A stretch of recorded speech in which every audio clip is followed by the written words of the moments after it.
હવે જે મેનેજમેન્ટ જોડાઈ રહ્યા છે ક્લીન સાયન્સ એન્ડ ટેકનોલોજીના મેનેજમેન્ટ છે, જે આઈપીઓ આવતો દેખાશે અને અહીંયા આગળથી 1546 કરોડ જેટલા કંપની રેઝ કરી છે. કમ્પ્લીટલી ઓએફએસ છે અને લોટ સાઇઝ 16 શેર્સની છે. તો એના વિશે વાતચીત કરવા માટે આપણી સાથે कंपनी मैनेजमेंट जोड़ाया है, कंपनी ईडी सिद्धार्थ सिक्ची. सिद्धार्थ जी, शुक्रिया मेरे साथ आज जुड़ने के लिए. अच्छा लग रहा है आपसे बातचीत करके. सबसे पहले मैं समझना चाह रही थी, क्योंकि हम लोग जिस तरीके से जानते हैं आप एक ऐसी इंडस्ट्री में काम कर रहे हैं जहां पे पिछले आई बिलीव 1 या 2 साल ऑनवर्ड्स काफी टर्न अराउंड आया है और जिस तरीके से मोमेंटम पेस पकड़ रहा है, किस तरीके से शेप अप हो रहा है, एक आइडिया अगर अब मुझे आप दे पाए. और चूंकि हम लोग डिस्कशन कर रहे हैं आपके ज्यादातर रेवेन्यू कंट्रीब्यूशन जो है एक्सपोर्ट से आता है, तो एक आइडिया अगर आप डोमेस्टिक और साथ ही ग्लोबल मार्केट, एक मार्केट साइज के पैरामीटर से बता पाए किस तरीके से शेप अप हो रहा है. श्योर, नमस्ते.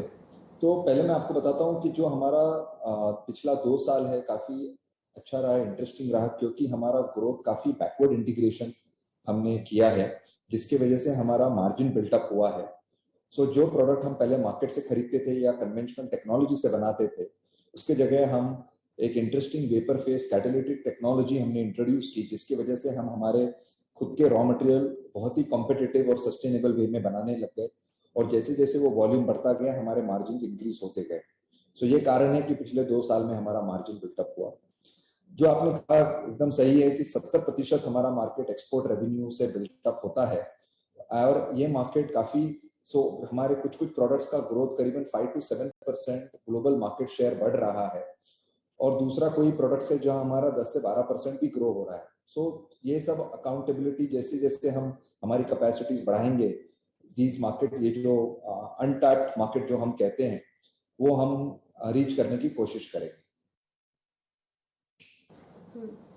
Okay, agreed sir. अच्छा, इसके अलावा जो डिटेल्स में समझना चाह रही थी, आप काफी सारे सेक्टर्स को केटर करते हैं यहाँ से, और जो ग्लोबल सेटअप है उसमें भी थोड़ा बहुत कंट्रीब्यूशन चाइना की साइड से आता हुआ दिख रहा है. एक ट्रांजिशनल शिफ्ट था. जितने भी प्लेयर से मैं बातचीत कर रही थी वो ये बता भी रहे थे कि चाइना की तरफ से डिमांड थोड़ी अब शिफ्ट होकर इंडिया की तरफ आ रही है. तो ये एक सेक्टोरल बाइफिकेशन कहाँ से सबसे ज्यादा आपका रेवेन्यू कंट्रीब्यूशन आता है, अगर आप मुझे बता पाएं. एफएमसीजी की बात कर रहे हैं या फिर कॉस्मेटिक्स की बात कर रहे हैं, एक आइडिया उसके रिगार्डिंग दे पाए. और साथ ही ये शिफ्ट क्या आपने विटनेस किया है, उसके ऊपर मैं आपकी एक कमेंट चाह रही थी. 35% आपने बराबर बताया कि 35% हमारा बिजनेस रेवेन्यू चाइना से आता है. बट ये जो चाइना +1 स्ट्रेटेजी, ये अभी तक हम पे कोई लागू हुई नहीं है. ये हमारा चाइना से बिजनेस आज से नहीं, पिछले 3-4 सालों से हम हमारा हर प्रोडक्ट चाइना मार्केट में एक्सपोर्ट करते हैं और बहुत कम हम केमिकल कंपनी हमारे जैसी जिसका 35% रेवेन्यू चाइना से आता है. फिलहाल मैं आपको यही बता सकता हूँ कि और आगे भी हम जो प्रोडक्ट्स पे काम कर रहे हैं, और ये चाइना में हमारा इसलिए इतना मार्केट है क्योंकि हमारी जो टेक्नोलॉजीज हैं जिस पे हमने एक्सपर्टीज हमारी की है, प्रोप्राइटरी कैटालिटिक टेक्नोलॉजी, जिसकी वजह से जो प्रोडक्ट का दाम है वो चाइना से भी सस्ता है, इसलिए हमें चाइना का जो ये मार्केट शेयर मिल रहा है. Okay, agreed sir. अच्छा, यूसेज की बात करते हैं. ये फंड्स जो यहाँ से आने वाले हैं उसका यूसेज मेनली एक्सपेंशन के लिए किया जाएगा. एज ऑफ नाउ कंपनी की कैपेसिटीज क्या है, और जिस तरीके से हम आगे डिमांड भी बढ़ती हुई देख रहे हैं, एक इंडस्ट्री पैरामीटर के ऊपर आपकी कमेंट, वहां से मोमेंटम कैसा दिख रहा है आपको. R&D के ऊपर मुझे बातचीत करनी है, लेकिन एक आइडिया अगर ये आप मुझे दे पाए, बाकी डिस्कशन करें उससे पहले. करीबन आज हमारे 2 यूनिट हैं कुरकुम में, यूनिट 1 जिसको हम कहते हैं, वहां पे करीबन 30,000 टन का ऑर्गेनिक प्रोडक्शन होता है.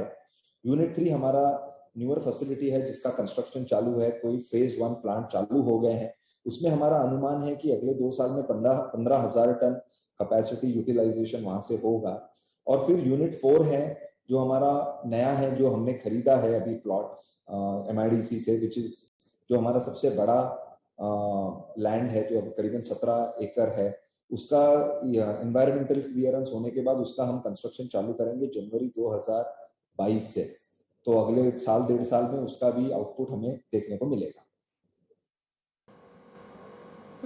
ओके.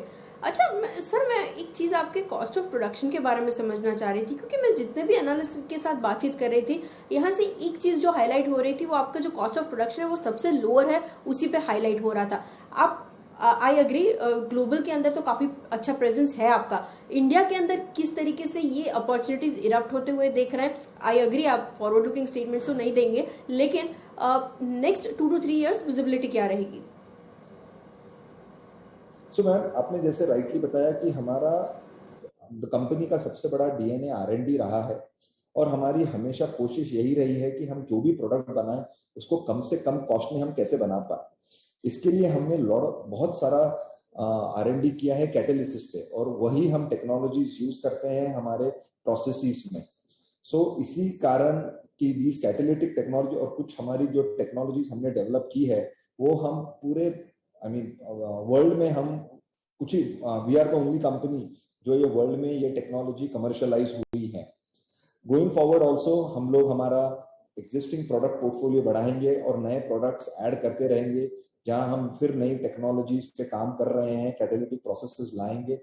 और इसी जैसे हमारे लास्ट फ्यू इयर्स आपने देखे हैं जैसे सस्टेनेबल ग्रोथ रही है, उसी प्रकार मेरा अनुमान है कि आगे भी काफी अच्छी ग्रोथ रहने का अंदाजा है। Okay, agreed sir. मुझे एक्चुअली ये जो आप बता रहे हैं उसके बारे में और डिस्कशन करना था, लेकिन मेरे पास समय थोड़ा कम है, तो मैं इंपॉर्टेंट क्वेश्चंस ले लेती हूँ। एक चीज, आपके टॉप 10 कस्टमर्स की तरफ से यहाँ पे जो कंट्रीब्यूशन आता है वो नियरली 48 to 50% का है। क्या इसको बाइफिकेट करने के लिए, डाइवर्सिफाई करने के लिए आप कुछ स्ट्रैटेजाइज कर रहे हैं? एक तो ये चीज, और साथ ही डिविडेंड पॉलिसी किस तरीके से रहेगी? जो हम लोग लिस्टिंग देख रहे हैं उसके बाद क्या आप पैरेलली जो 2012 ऑनवर्ड्स दिख रही है उसी को आप कंटिन्यू करेंगे, या यहाँ पे कुछ चेंजेस आते हुए देखेंगे? मेरे इन्वेस्टर्स के लिए आप अगर ये इंपॉर्टेंट पॉइंट मेरे लिए हाईलाइट कर पाए। मैं सेकंड क्वेश्चन नहीं समझ पाया, पहले वाला आंसर देता हूं। सो आपने राइटली एज यू आपने बताया कि हमारा मेजर पोर्शन टॉप 10 कस्टमर्स में आता है, बट उसमें यही मैं आपको बताना चाहूंगा कि उसमें एक कस्टमर हमारा बहुत बड़ा डिस्ट्रीब्यूटर है जो चाइना में हमारा माल बेचता है, एंड वो एक कस्टमर नहीं, वो ऑलरेडी कम से कम 15 से 20 कस्टमर को केटर करता है। और जैसे जैसे हमारे नए प्रोडक्ट पोर्टफोलियो ऐड होते जाएंगे तो इस कस्टमर डाइवर्सिटी भी चेंज होते जाएगी। आपका सेकंड क्वेश्चन एक बार आप फिर रिपीट करेंगे? डिविडेंड के रिगार्ड से अब आगे क्या स्ट्रैटेजी रहेंगी? क्या सिमिलर पे आउट होगा?